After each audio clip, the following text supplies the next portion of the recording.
All right, welcome to The Explainer. Today, we're jumping into something huge, something that's literally reshaping our world as we speak. Our planet's carbon cycle, it's completely out of whack. So how did we get here? And more importantly, what can we actually do about it? Let's break it all down. Okay, to really get a handle on this, let's think about it like this. Earth's carbon cycle is basically a bank account. For thousands and thousands of years, the deposits and withdrawals were pretty much balanced. But lately, we've been making these massive withdrawals, and now our account is deep in the red. So here's the billion-dollar question, or maybe trillion-dollar question. How do we balance the books? So, what's in our toolkit to fix this whole mess? Well, the first set of tools we're going to look at are the economic ones. You know, the levers designed to use money, financial incentives, and penalties to drive some really big changes. Take the carbon tax, for example. The idea here is pretty straightforward. If you make polluting more expensive, people and companies will naturally find cleaner, cheaper ways to do things. And you can see it work. Look at Sweden. They've managed to cut emissions while their economy kept right on growing. But, and this is a big but, nobody really likes new taxes, right? Especially when they can drive up the cost of essentials, things like gas and heating, and end up hitting lower-income families the hardest. All right, next up in the toolkit, this is a big one. We're talking about a complete energy overhaul. And I mean, this isn't about little tweaks here and there. This is about fundamentally rethinking how we power, well, everything. A huge piece of this puzzle, obviously, is switching to renewables like solar and wind. The promise is huge, right? Clean energy. But they come with a major challenge, intermittency. And that's really just a fancy way of saying, the sun doesn't shine 24/7 and the wind doesn't always blow. So to get around that, we're talking about massive, and I mean massive, investments in things like giant batteries for storage and a much smarter energy grid to manage it all. Another key strategy is actually just using less energy. It's often called the low-hanging fruit for a reason. Think about it. Better insulation in our homes, more efficient cars, smarter appliances. A lot of the time, these are the cheapest and fastest ways to slash emissions. I mean, after all, the cleanest unit of energy is the one you don't even have to use in the first place.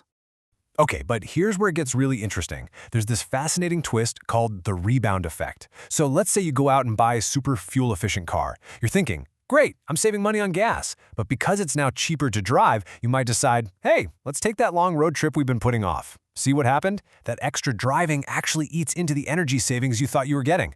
And this effect can seriously cut down on the benefits we expect from all these efficiency gains.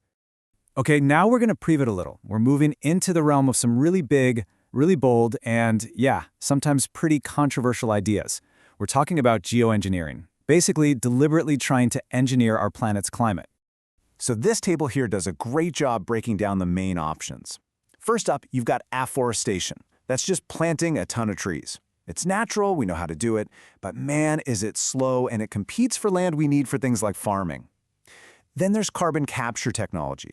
The idea is to literally trap CO2 right at the source, like a power plant, and store it.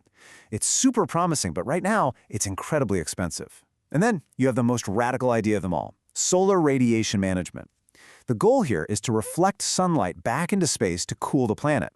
It's a very conceptual fix. It doesn't solve the root CO2 problem, and it comes with potentially massive, totally unpredictable side effects. A real wild card. So we've just seen that our toolkit is packed with some pretty powerful ideas, right? Which leads to the obvious question, why haven't we fixed this problem yet? Well, that brings us to the final and maybe the biggest hurdle of all. And it boils down to this. The biggest obstacle, it isn't a lack of technology. It's not a lack of scientific understanding. It's us. It's a fundamental failure of coordinated global action. And look, here's why that global cooperation is so mind-bogglingly difficult.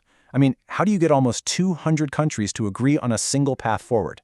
You've got some nations trying to lift their people out of poverty using the cheapest energy available, fossil fuels.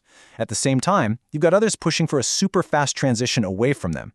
How do you possibly bridge the gap between wealthy nations that have all this advanced tech and developing nations that just don't have the resources?